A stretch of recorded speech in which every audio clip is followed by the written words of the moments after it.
আলহামদুলিল্লাহ প্রিয় দর্শক, ধরে আসমারি আসার পর আমি নতুন একটি ছাত্র পেলাম। তে এমন মানে বয়সে খুব ছোট, তে ভাবলাম ওখানে মাটির জায়গার কথা বলা অসম্ভব, তাই ভাই হিসেবে তাকে কোলে তুললাম।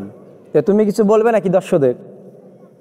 না, কিছু বলো না, একটু হাসি দাও মানুষের, যাতে একটু মানুষ দেখছেন দর্শক, এর একটা বিখ্যাত হাসি। কারণ এই মাদ্রাসার ছাত্র আমাকে সবাই বলল যে এই বেচারা খালি হাসে। তো তুমি একটু হাসি মানুষকে দেখাও, মুসকি মুসকি হাসি, হা হা করে না আবার, একটু হাসো। এ দেখেন হাসতিতে আপনার মনে হয় আওয়াজ পাচ্ছেন। তো আসলে তোমার বাড়ি কোন জায়গা? এই বীজের নিচে এই ব্রিজের নিচেই।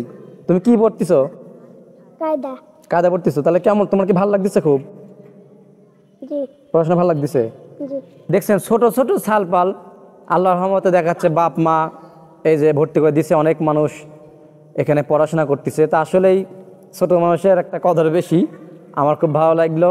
তাই আপনারাও যাদের ছেলে সন্তান আছে ইনশাআল্লাহর রহমতে মাদ্রাসায় ভর্তি করে দেবেন। বিভিন্ন মাদ্রাসায় ভর্তি দিলে আলেম বানাবেন।